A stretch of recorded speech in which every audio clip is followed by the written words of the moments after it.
দ্রুত সময়ের মধ্যে পুঁজিবাজার, এনবিআর সহ আর্থিক খাতগুলো বিকেন্দ্রীকরণ করা হবে বলে জানিয়েছেন অর্থমন্ত্রী আমির খসরু মাহমুদ চৌধুরী। একই অনুষ্ঠানে প্রধানমন্ত্রীর অর্থ ও পরিকল্পনা বিষয়ক উপদেষ্টা ডক্টর রাশেদ আল মাহমুদ তিতুমির বলেন, ভুয়া আর্থিক প্রতিবেদন আর মিথ্যা তথ্য দিয়ে ব্যাংকগুলো থেকে হাজার হাজার কোটি টাকা ঋণের নামে লুটপাট করেছেন কিছু ব্যবসায়ী। অনুপ পিয়ালের রিপোর্ট। 72 ঘন্টা ময়েশ্চার লক সমৃদ্ধ লিলি বডি ওয়াশ, শিয়া বাটারের গুডনেস স্কিন রিপেয়ার করে রাখে সফট ও গ্লোয়িং। শেখ হাসিনা সরকারের 17 বছরের নজিরবিহীন ব্যাংক লুট, জালিয়াতি এবং খেলাপি ঋণের তথ্য গোপনের খেসারত দিচ্ছে দেশের ব্যাংক খাত ও পুঁজিবাজার। কোম্পানির প্রকৃত আয় ব্যয় আড়াল, অতিরঞ্জিত সম্পদ মূল্যায়ন আর ভুয়া অডিটের মাধ্যমে হাজার হাজার কোটি টাকা ঋণ পেয়েছেন কিছু ব্যবসায়ী। তারাই হাজার হাজার কোটি টাকা দেশ থেকে পাচার করেছেন, যার প্রভাব দেশের ব্যাংকিং খাতে। রাজধানীর একটি হোটেলে অনুষ্ঠিত এফএআর সামিট 2026-এ উঠে আসে আর্থিক খাতের নানা প্রতিবন্ধকতার কথা। এ সময় আর্থিক প্রতিবেদনের বিশ্বাসযোগ্যতা নিয়ে প্রশ্ন তোলেন বক্তারা।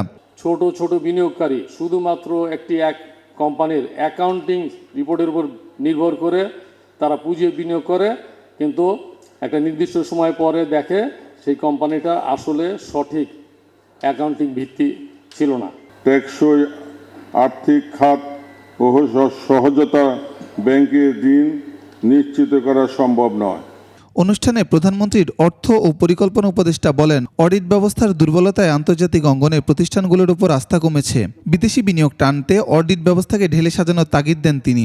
যে উদ্যোক্তা সত্যিকারের আর্থিক অবস্থা দেখিয়েছে তার কাছে বিনিয়োগকারী আসতে পারেনি, কারণ অসৎ প্রতিযোগীরা বেশি লাভ দেখিয়ে বিনিয়োগ খাতে এক ধরনের বিশৃঙ্খলা তৈরি করেছে। এ সময় অর্থমন্ত্রী বলেন, দেশের অডিট ও আর্থিক তদারকি ব্যবস্থা প্রায় অকার্যকর হয়ে গিয়েছে। স্বচ্ছ ও জবাবদিহিতামূলক অর্থনৈতিক অবকাঠামোর দিকে যেতে কাজ করছে সরকার। আমরা একটা ইকোনমিক সিস্টেমের দিকে যেতে চাই বর্তমান সরকার, যেখানে টোটাল ট্রান্সপারেন্সি থাকবে, অ্যাকাউন্টেবিলিটি থাকবে এবং সবাই যার যার অবস্থান থেকে দে উইল অপারেট প্রফেশনালি। আমি এক্সপেক্ট করি প্রত্যেকটা অ্যাকাউন্টেন্ট, আইসিএমএবি মেম্বার, সিএফওস, যারা they'll have to be able to self-regulate. ভুয়া আর্থিক প্রতিবেদনের কারণে সরকার বিপুল পরিমাণ রাজস্ব হারাচ্ছে বলে জানান NBR chairman. Everybody will be benefited.